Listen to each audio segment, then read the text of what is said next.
Marvel Universe is pervasive, a gigantic part of pop culture. Marvel is a powerhouse today, but most people don't realize they almost didn't exist.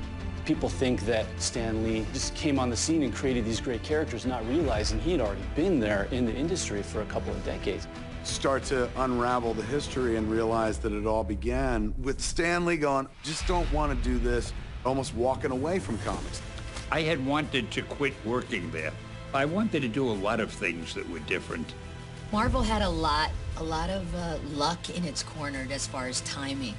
If you didn't have Stan Lee and Jack Kirby in the right place at the right time, we wouldn't be talking about Marvel Comics today.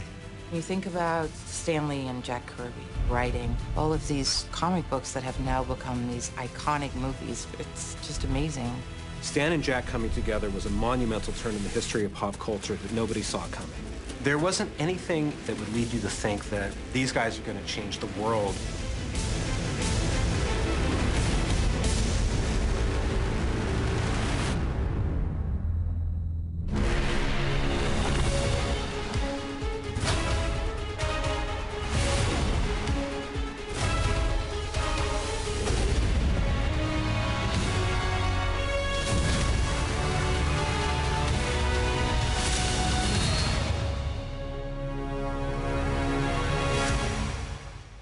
My name isn't Stan Lee, it's Stanley Lieber, and I cut my last name in half to make it Lee because I figured someday I'm going to write the great American novel, and I don't want to use this name that's going to be so famous someday, use it on comics. Stan Lee had aspirations of being a great writer. He had aspirations of telling the great American story, but he also had to make a living, and he made a living in the family business, which was called Timely Comics at the time, but eventually it would change its name to Marvel. I think I was about 17 at the time. I heard that there was a job open at a publishing company that was owned by a cousin of mine. And when I got there, I found out that the job opening was in the comic book department.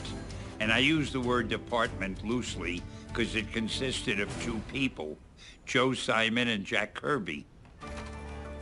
I walked in and I said, I'm applying for a job here. And they barely looked up from what they were doing. They said, okay, we can need some help. And they had me go down and get him a sandwich at the drugstore down below. And that sort of started the story. Jack Kirby was a blue-collar guy. He came out of the Lower East Side ghetto, and whereas a lot of people used comics as a stepping stone, Jack Kirby embraced comics. This is what he wanted to do. The newspapers at that time were very large, colorful, and I loved the comics because of the brightness displayed by the fellows who drew them. They remained with me always, and when comic books first came into being, it drew me to them. Jack was a great guy, and it was incredible to watch him because it was as though he had already drawn it in his mind. Whatever he put down seemed to be really perfect. Captain America was a pretty quick hit. It came out just before World War II, and has that famous cover of Captain America punching out Adolf Hitler. But what happened was Joe Simon and Jack Kirby, the creators of Captain America, left Timely Comics due to the fact that they felt that they were not financially being compensated for all the work that they've been doing. And suddenly an errand boy, Stan Lee, becomes editor. I was the only guy left in the department. And the publisher, he said, do you think you could take care of running this place until I hire a grown-up? I said, sure, I could handle it. And he probably forgot to hire the grown-up because ever since then, I was the guy doing the comic books. For 20 years, under Stan's editorship, the company was pretty much devoted to chasing whatever fad was out there. They did westerns, they did horror, they did romance. Stan wanted to write things other than comics. Everybody who wrote comics wanted to write things other than comics. They were disposable items. They were not meant to be reprinted. It was an industry where no matter how good you were, you couldn't get that famous, you couldn't get that rich. And Stan was just staying in it because that was a job he had, and he had a relation to the owner of the company. And it's tough to say, I'm going to turn that aside now. Because he was working so many hours, he couldn't take the time away from comics to write a novel. He was kind of trapped in a certain way. The thing about Jack was he, kind of fallen on evil times in the 50s. Comics changed. His kind of vitality was no longer really wanted in comics. They became very bland. He ended up at DC, and he was doing something like Challengers of the Unknown. He was doing Challengers of the Unknown and a couple other things over there. DC let him go. They thought that some of his stylistic works were bad drawing. He had a family to feed. Jack was scurrying around to different publishers trying to find work. There wasn't much. In the 1950s, there was a big backlash against comics. There was a Senate subcommittee hearing for juvenile delinquency that pointed the finger at comic books. Churches were holding comic book burnings, and sales just kind of bottomed out. Stan had a midlife crisis for sure. He was already about 40 years old at that point. He realized, I had these dreams. That hasn't happened because I've been here all this time just coasting along. At that time, DC started really coming alive in superheroes with this genius stroke they had of putting their main heroes together in one big group. The fellow who was then the publisher, he said to me, Stan, I found out that DC Comics has a book called The Justice League, and it's selling pretty well. And maybe we ought to do a book with a lot of superheroes. And my wife said to me, Stan, if you want to quit anyway, why don't you do one book the way you'd like to do it? The worst that happens is you'll be fired, but so what? You want to quit. When your back's against the wall, that's absolutely, when you're in crisis, is often when the best ideas come. I decided I would try to do them a little differently, and I wanted Jack Kirby to do the first one because I felt he was the best there is. It must have been strange for Jack Kirby to come back and be working for this kid who had been his assistant almost 20 years earlier. But there weren't a lot of options for an artist. He was pretty much forced to come back to Marvel. At the beginning of the 1960s, the idea that these two guys would be able to create something special that would be remembered in a year, much less decades later, was impossible to fathom.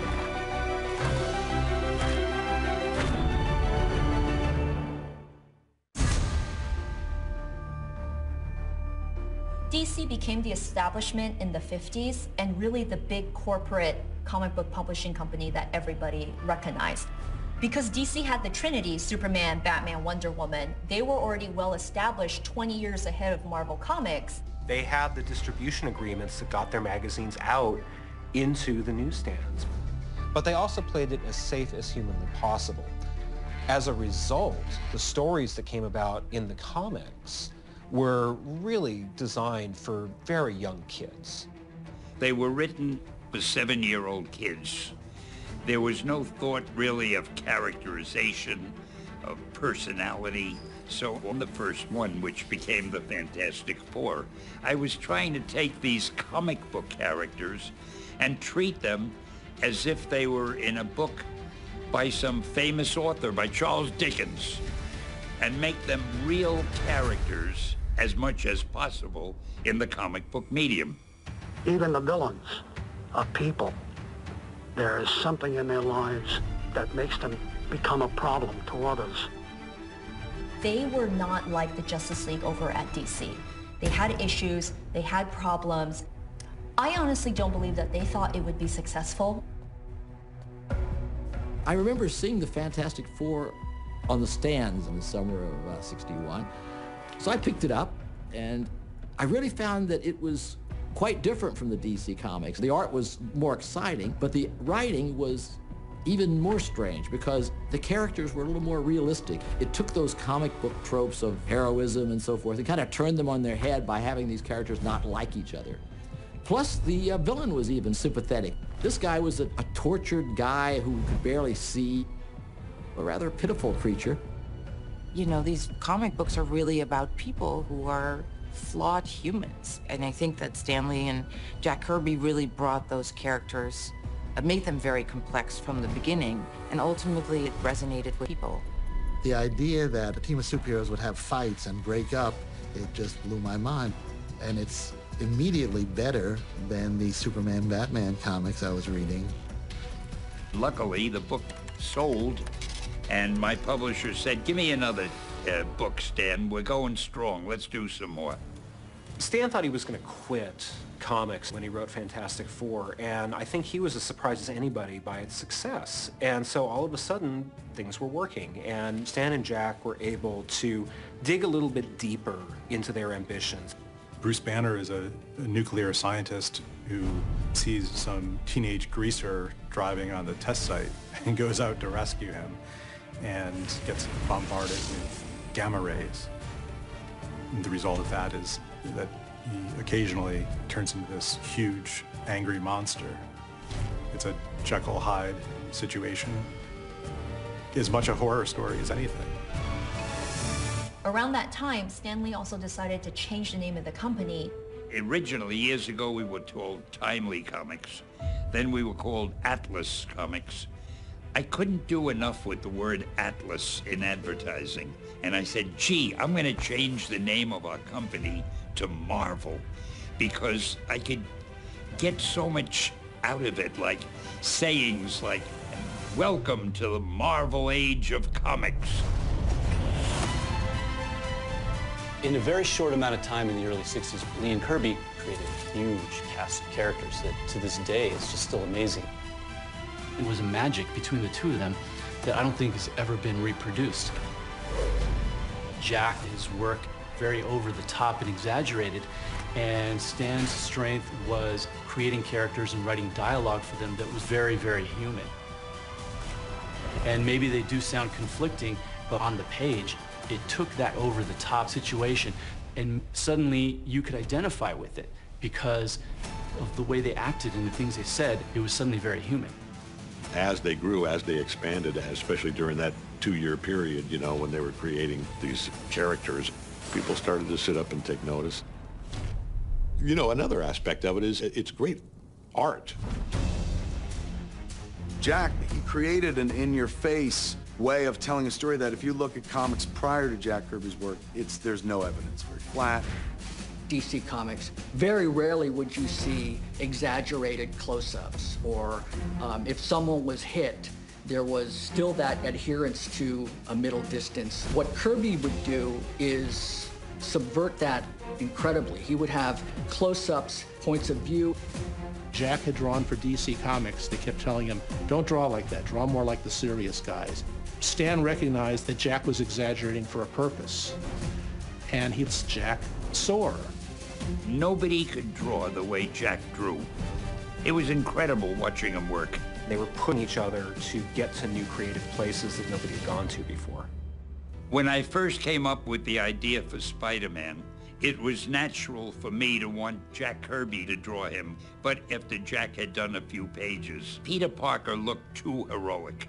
I think Jack was so used to drawing handsome, heroic characters, so I gave the book to Steve Ditko, who I felt could draw the character looking a little less like a superhero. Steve Ditko, he wasn't interested in the violent action so much. He emphasized the human aspects of things. That's why he was so good at people's expressions and their attitudes. Peter Parker is this wimpy kid who, you know, has real-world problems, and those don't go away because you get bit by the radioactive spider and, you know, suddenly become this superhero. I think it's just a great dichotomy. It always has been. They inserted human foibles and phobias and weaknesses. His first thought isn't, I'm going to change the world and be a do-gooder. His first thought is, I'm going to cash in. Isn't that how most people would first think? And they created an amazing morality tale by showing the thug go by when he could have made a difference, and this ends up leading to the death of an important person of his life. They showed a moral consequence in a way that had real weight that people could relate to. Peter Parker, his personal life, that was the star of the book. And even when he did have the costume, it was still Peter Parker that you were identifying with in that costume. That was a big change. Marvel Comics at the time had created so many revolutionary characters, but they had one problem, which was their distribution. In the 1950s, in order to survive, Marvel signed a really bad deal with DC's parent company, which now gave them the power to suppress distribution. They had problems with distribution, and I think DC was very specific about making sure that they had problems There were only a handful of drugstores that you could actually find their comic books at. And this is the time where the war between DC and Marvel really started. Through the 40s and 50s, DC was the 900-pound gorilla in the room, and so for Marvel to kind of figure out a new way of doing something, it was obviously a big deal. When I worked at DC in the 60s, they just couldn't understand it at all. How could these things possibly be selling? I mean, I remember being in a meeting once where somebody was holding up a Spider-Man and saying, they have this kid talking to his aunt for 2 pages. He says, the readers are going to be bored out of their minds. He kept looking for the gimmick. DC definitely knew that Marvel was a threat, and they definitely suppressed their distribution. Stan really had to find new ways, almost grassroots campaigns, in order to really bring up the popularity of his characters. I started writing a column called Stan's Soapbox, just so that the fans would get to know me and get to know what's happening at the Marvel bullpen, as I referred to it. And I tried to make the credits funny. For instance, drawn by Jack Kirby with great gusto and lettered by Art Simic with a scratchy pinpoint. Anything we could do to make the readers feel they knew us and liked us, and we started getting a lot of fan mail. And even then, I had fun with it. Key difference, if you wrote to the letter in, as I did, to the DC Comics, you wrote to Dear Editor. If you wrote to the Marvel books, you wrote to Dear Stan and Jack. And they were on a first-name basis with you automatically, even though I was a teenager and they were adults. Hey, Stan, how have you been? Read this story, that story. Boy, it was terrific, from your pal so-and-so. We're a bunch of friends talking to each other. We're not stiff, dull people. It kind of gave a forum, a kind of a pre-internet community where kids from different towns could connect with each other. They used to print the addresses, and kids would then write to each other and start fan clubs. The Merry Marvel Marching Society, it was a club. I think I still have my little stickers for it. You belong to the Merry Marvel Marching Society. After a while, I would get the kind of letters you'd get from a classmate in college whom you hadn't seen for a while, and he was just kidding around with you in the mail. Marvel definitely, they hit something, where they became popular with college kids.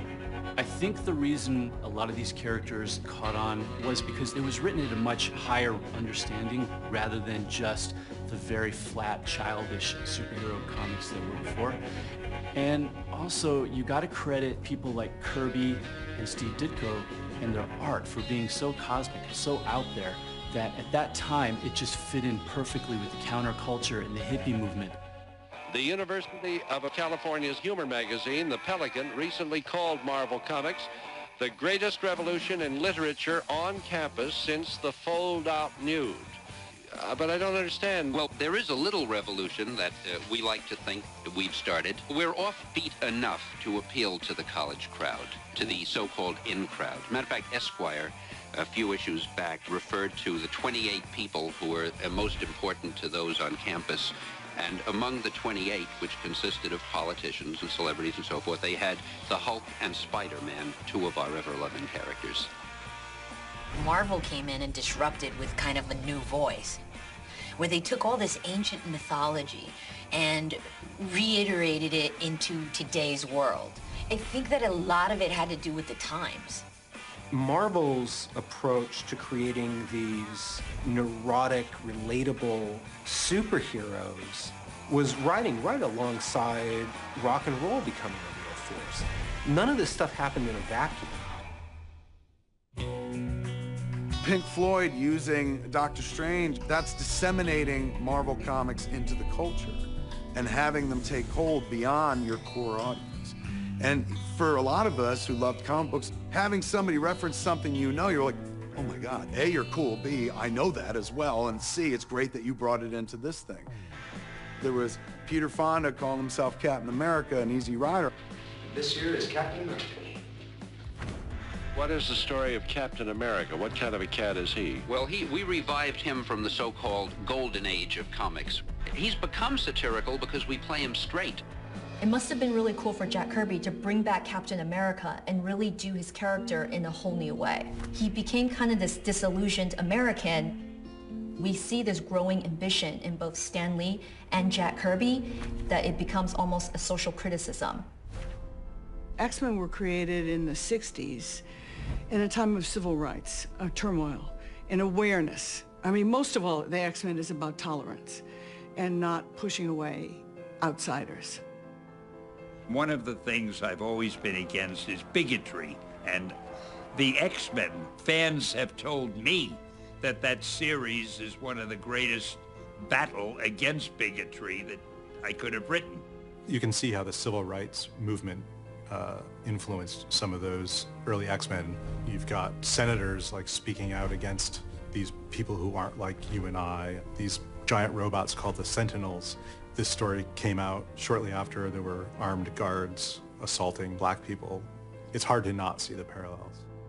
Our fan mail, about 1/3 of it, very seriously, would be from college kids who'd say, I'm doing a dissertation about this, a doctoral thesis about this, and Stan, really, what was behind thus and such happening? I probably visited more college campuses than any living being. As the decade progressed, Stan came into inventing himself as much as he would invent any other character. He started as this bald, nebbishy guy, and he ended the decade this larger-than-life figure that went around college campuses exclaiming all of these ridiculous alliterative things.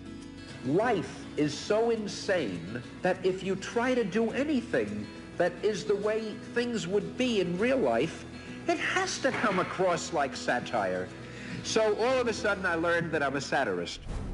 In a lot of ways, Stan's life became Stan's art.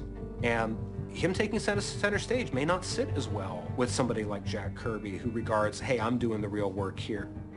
Jack was known and respected within the community and by hardcore comic book aficionados.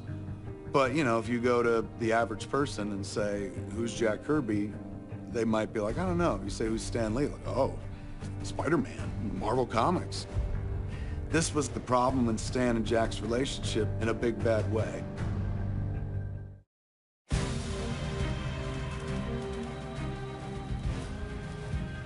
Initially, Stan and Jack worked really closely together to create all of the Marvel Universe, but as Stan became more and more busy with Bullpen Bulletin and also Stan's Soapbox, his time was really stretched out, and so a new method of how he would write and create comics was born. The Marvel method was a new way of doing comics that they developed, which essentially transferred a lot of work that was traditionally the writers to the artist. So I'd say, I'll tell you what the plot is. You just go home and draw anything, and I'll put the dialogue and the captions on your artwork. In that way, I was able to keep a lot of artists busy at once. They would draw anything. I never knew what to expect. Sometimes I didn't even recognize the story. It was different than what I had told them. I think that in the Stan and Jack relationship, it can't be underestimated that Stan's dialogue and spokesmanship helped define what Marvel was. But the Marvel method for the first time put artists in the driver's seat of the storytelling process of comics. The Galactus trilogy that is fondly regarded as a turning point in comics was imagined almost whole cloth by Jack Kirby. I had given Jack the plot, and he drew it magnificently, as he always did. But towards the end of the story, I saw that he had put a guy on a flying surfboard, and I said, hey, I didn't put that in the story. Who's that? And Jack said, I figured a guy like Galactus ought to have a herald who goes ahead of him to find those planets. And I thought that was a wonderful idea. Let's call him the Silver Surfer, and we'll make a regular character. We'll make a star out of him. So he was really a joint creation of Jack's and mine. In terms of a creative team, they were co-creators. They were amazing when they worked together. But when it came to the public eye, that's where they really diverged. Jack had a weird, quirky way of talking. Especially when you put him on camera. He was terrible in front of the camera. It's becoming American folklore, and of course, I can foresee a lot more valid roads ahead for comics. His interviews and everything, he was a lot more shy and not as outspoken as Stan Lee, which in the long term would hurt him. By the end of that time, Jack has gotten lost in Stan's shadow. One of the big flashpoints was an article in the New York Herald Tribune, which basically portrayed Stan Lee as kind of the genius behind everything, and was gently mocking of Jack Kirby's demeanor. The article referred to him as looking like an assistant manager in a girdle factory with a cheap cigar, cheap suit, and dark eyes. And really just saying only that while dedicating so much of the article to Stan. And Steve Ditko, who was probably one of the seminal creators of Marvel Comics at the time, was not even mentioned in the article at all. For Ditko, that article really aggravated the tension that they already had behind the scenes. They already had huge creative differences regarding Spider-Man. By the time I was there, Steve Ditko, never came by the office except for a couple of minutes to drop something off because Stan had decided that there was just no sense in the two of them speaking. That was the weirdest thing of all. It was two people doing their second most successful book at that time. They had been not speaking to each other for several months already. Steve Ditko's story and Jack Kirby's story are very similar in that they both assumed really creative control of the comics that they were drawing, stories that were credited solely to Stan Lee in many cases. Clearly, if you had a comic that said, written by Stan Lee and drawn by Jack Kirby, that was giving Stan an awful lot of the credit for what the artist was doing. Ditko got out because he just couldn't work like that anymore. Jack kept at it and believing that at some point someone would recognize that he was not just filling pages up with somebody else's ideas. And somehow that didn't happen. For years, Jack Kirby didn't care that he wasn't being listed as a writer. Later on, when something becomes successful, then everybody starts saying, well, this percentage of it's mine, and that percentage of it's mine. With great power comes great responsibility, and with money comes great problems. I do think it is a huge shame what happened between Stan and Jack's relationship. One of the great partnerships in comics history dissolved into one of the greatest feuds in comics history.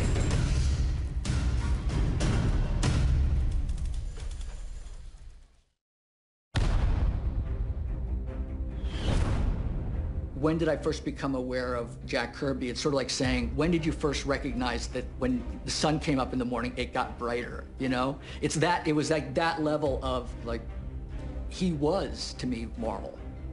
And to see the way he was treated, it actually just hurts. So by the late 60s, Marvel Comics was a hit, but Jack Kirby wasn't happy. It wasn't just about credit, it was also about the money. When the sales went up, their paychecks didn't go up, and their security at the company didn't go up. Jack used to use the term chained to the board. I was chained to the board all that time, and he worked in a cellar, which he referred to as the dungeon. They didn't let these people have lawyers. When Jack was given a contract, he had to just sign it in the office. He said to them, well, I want to show this to my lawyer. They said, we don't let lawyers look at our stuff. The problem there is Ditko, like Kirby, was work for hire. On the day that they decide they don't need you anymore, see ya. On the day that they make something out of the Fantastic Four, you don't get anything. Around 65, 66, and they started licensing a lot of the intellectual property, and I think that animated series was a real kick in the teeth. Those steel doors behind us, they're closing. They're trying to lock us in. We can't let that happen. Quicksilver, it's time for your speed. Too late. Because the comic books were so lively, the producers thought, let's just use the artwork from the comic book pages and kind of move those around. No, wait! There are more behind me. When he said, geez, shouldn't I get some extra compensation for this? It was kind of like, just shut up and go back to drawing stuff. Publisher wants it all. The creative people are on a certain plane, and the publisher is on a certain plane. He lives with his lawyers and accountants, and he says, well, let's Let's get toys out of this. Let's get sweaters out of this. You know, and it's very understandable it might have made him bitter. I think sometime it got misplaced against Stan to the extent that as if Stan was his oppressor, more than, say, the publisher or something. But it's very hard. He saw Stan advancing and so forth and being considered the prime mover of the Marvel Universe. Stan Lee found a way to be inseparable from Marvel while not actually owning Marvel. Marvel was always controlled by other corporations, but he found a way to be that key man that was inseparable from what the Marvel brand was. It was his own canniness, it was his own street smarts, it was his own business acumen, and it was also the character that he made up. And unfortunately, the other people who would buy the companies and trade them back and forth never valued Jack as they should have. I guess you don't have a legal obligation to them, so where's the moral obligation come in? Somebody gave you their sweat and blood for decades, gave you all these characters you're exploiting, like, just, so what? Throw them a few crumbs, just to say thank you, not you. He created all of these revolutionary characters, and at a certain point, Jack had had enough, and he literally just walked up, threw down the towel, and he just quit. Why did Kirby leave Marvel? I'm going to be very honest with you. I don't know. I don't believe I was there at the time. I think I was in Europe or somewhere, and I had heard he had left, and nobody ever gave me an actual reason that I could live with. It was the same thing with Steve Ditko when he left one day. To this day, I don't know why he left. Things happen. I always think of it as the Ub Iwerks syndrome. You know Ub Iwerks? Ub Iwerks was Walt Disney's, his second in command in all the early stuff. He's the guy who probably actually drew more of Mickey Mouse and knew more about the animation. But Ub Iwerks got to feeling unappreciated after a few years. He went off and he founded his own animation studio. It failed. Kirby went to DC and he did a series of stories that are kind of known as the New Gods. At the time, there was a lot of criticism of the storytelling and the dialogue. Everyone loved the art, but it wasn't Stan Lee. The thing about Kirby is he couldn't write. We found out for sure. He had a terrible ear for dialogue, just, off-putting, clanky dialogue. And then he parodied Stan as Funky Flashman in a couple of his books. Kind of a glib salesman type guy making fun of Stan's persona. Stan and I had an argument one time. I felt Jack Kirby was mistreated at the company. He was basically telling me, well, yeah, but I wasn't the one who did it. And I said, you ever see one of those Dean Martin and Jerry Lewis movies? I said, there's always a scene in those movies where Dean Martin says to somebody, hey, you can't do that to my pal. I said, Stan, I wish you said that more often. And he didn't speak to me for a long time after that. These two middle-aged men basically started from almost desperation and created all these popular and revolutionary characters. Unfortunately, along the way, their relationship fell apart. The tension that they had behind the scenes really put all their good work into jeopardy.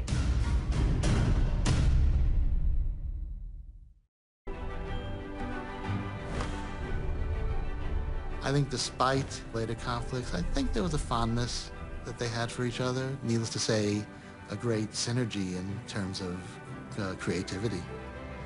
It was on his birthday. Jack Kirby was doing an interview on the radio, and one of the callers was Stan Lee. Be interesting to know whether or not Galactus's exit speech in FF number 50 was an example of Jack's dialogue or Stan's. But you I'll say this. Every word of dialogue in those scripts was mine. I can tell you that I wrote a few lines myself above every panel that Yes, I've seen those. They weren't printed in the book. All right, look, both of you, hey, kids. I really think, and look, Jack, nobody has more respect for you than I do, and you know that. But I don't think you ever felt that the dialogue was that important. And I think you felt, well, it doesn't matter. Anybody can put the dialogue in. It's what I'm drawing that matters. And maybe you're right. I don't agree with it, but maybe you're right. You feel like you're intruding on a heavy talk between an ex-husband and an ex-wife or something. And the semi-reconciliation is playing out in real time. You know, Jack, you were talking earlier about your drawing and people sometimes criticized your figures. I always felt that the most important thing about your drawings, I remember when I was a kid and I first saw Captain America, it wasn't the correctness of the anatomy, but it was the emotion that you put in. Nobody could convey emotion and drama the way you could, and nobody could ever draw a hero like you could. And I think that's something you can be very proud of, and I'm proud of you for it. I have to thank you for helping me to keep that style, Stanley, and whatever we did together, we got sales for Marvel, and I think it was more than that, Jack. We certainly got the sales, but whatever we did together, and no matter who did what, and I guess that's something that'll be argued forever, but I think there was some slight magic that came into effect when we worked together, and I am very happy that we've had that experience. Well, I was never sorry for it, Stanley. It was a great experience for me. It's easy to cast real people and human decisions with the brush of intention and with the brush of, you know, heroes and villains. But it really just came down to these were people with all of the messiness of human dynamics. They were working in the underclass of the publishing business. There wasn't anything that would lead you to think that these guys are going to change the world with what's going on inside their heads. It was Marvel's 25th anniversary, and I invited him, and he came, and Roz, his wife, came. Stan and I were standing in the back of the room when they came in. Stan had a glass of wine, and you know how Stan talks. He's waving his hands around all. Waves his hand, slams it against a pillar. Hand is slashed, bleeding. Gets a handkerchief out. He's like, oh my God, oh my God. Then I said, there's Jack. So I run over to Jack and Roz, and I bring them over to Stan. And here's Stan, like this, and Jack sticks out his hand. And Stan goes, he shakes his hand, and then he's wiping the blood off of Jack's hand. And they talked for a while. And they were friends. They were talking about how great it used to be. And it was fun, you know, and all the good times they had. And then Stan said, he said, you know, I don't care who gets credit. I don't care who owns it. He said, I just want to do one more time with you, one more job. And Roz said, forget it, and dragged Jack away. So it didn't happen. While they remained cordial, unfortunately, they never worked together again before Kirby passed away.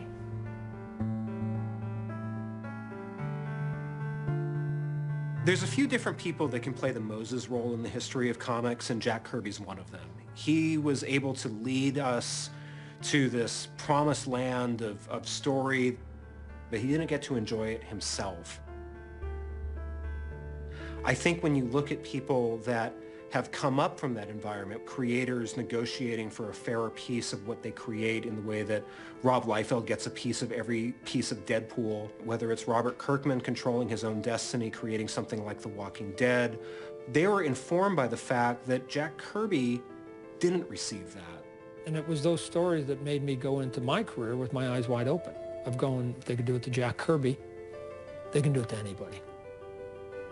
They called him the king. Rightfully so. And if there was a bigger word than that, I'd give it to him. I don't think anybody was as much a master of the art as Jack was. He was just the greatest. In fact, I'm the guy who gave him the nickname, Jack King Kirby. He was the king of the artists to me. My name isn't Stan Lee. It's Stanley Lieber. Someday I'm going to write the great American novel, and I don't want to use this name that's going to be so famous someday, use it on comics. Stan Lee.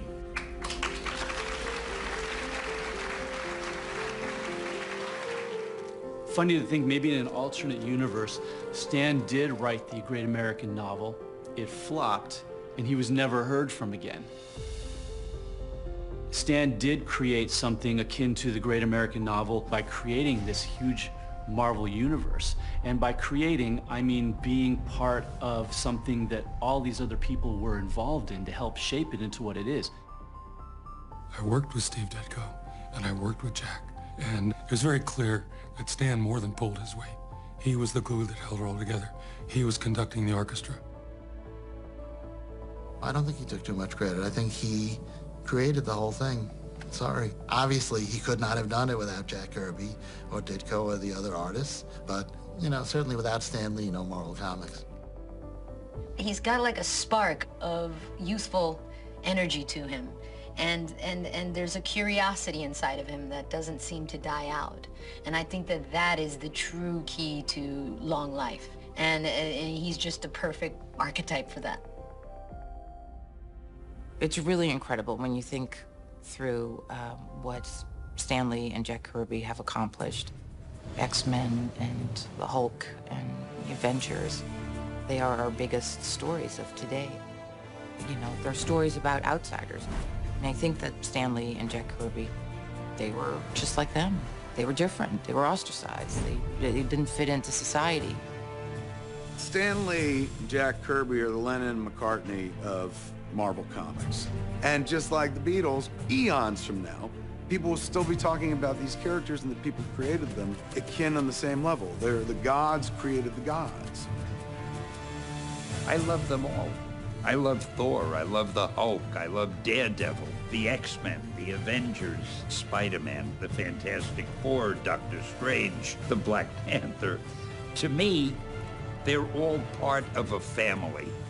I tried to put them all in the same world so that they could meet and have adventures together, a universe of characters that would entertain readers who are young and readers who are old. And if I've succeeded in that, then I'm very happy.